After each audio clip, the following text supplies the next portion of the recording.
آج کی خاص خبر، اسرائیل کا قطر پر حملہ، ہندوستان کو سخت تشویش۔ خبر کی 4 اہم باتیں۔ 2 سال قبل اسرائیل حماس جنگ شروع ہوئی تھی۔ مغربی ایشیا میں کشیدگی میں اضافہ۔ حملے میں تنظیم کے 5 ارکان ہلاک، اور حملے کو دنیا کے ملکوں نے بین الاقوامی قوانین کی خلاف ورزی بتایا۔ آداب، میں ہوں عبدالحی خان۔ اب خبر تفصیل سے۔ قطر کے دارالحکومت دوحہ پر اسرائیلی حملے نے مغربی ایشیا کی کشیدگی میں اضافہ کر دیا ہے۔ ہندوستان سمیت دنیا کے بہت سے ملکوں نے اس حملے کی مذمت کی ہے۔ منگل کو ہونے والے اس حملے کا ہدف حماس کی قیادت تھی۔ اگرچہ سرکردہ رہنما بحفاظت بچ گئے، لیکن تنظیم کے 5 ارکان مارے گئے ہیں۔ ان میں غزہ کے لیے حماس کے رہنما خلیل الحیہ کا بیٹا بھی شامل ہے۔ حملے میں قطر کی داخلی سیکورٹی فورس کا ایک فوجی جوان بھی مارا گیا ہے۔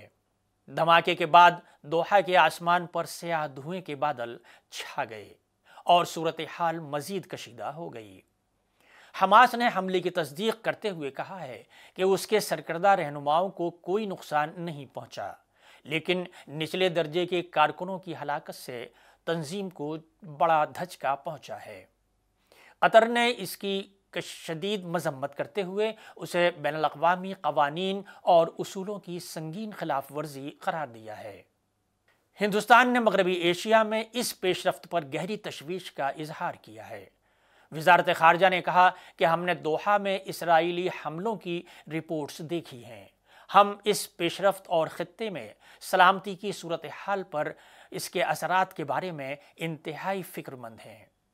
وزارت نے مزید کہا ہے کہ ہندوستان تمام فریقوں سے تحمل کا مظاہرہ کرنے اور مذاکرات کے راستے پر واپس آنے کی اپیل کرتا ہے، تاکہ امن و استحکام کو خطرہ نہ ہو۔ ہندوستان کی تشویش اس لیے بھی اہم ہے کیونکہ ہندوستانی کارکنوں کی ایک بڑی تعداد قطر میں رہتی ہے، اور مغربی ایشیا میں عدم استحکام ہندوستان کی توانائی کی سلامتی اور ہندوستانی تارکین وطن کی حفاظت پر براہ راست اثر ڈال سکتا ہے۔ یہی وجہ ہے کہ نئی دہلی نے اس پر سخت رد عمل کا اظہار کیا ہے اور امن کا مطالبہ کیا ہے، بلکہ یہ بھی کہا گیا ہے کہ ایسا کوئی بھی قدم نہیں اٹھایا جانا چاہیے جس سے خطے میں مزید بدامنی پیدا ہو۔ اب قطر جیسے ثالث ملک پر براہ راست حملے سے حالات مزید خراب ہونے کا اندیشہ ہے۔ دریں اثنا وائٹ ہاؤس اور اقوام متحدہ کے سیکریٹری جنرل اور سعودی عرب سمیت کئی ممالک نے اس حملے کی شدید مذمت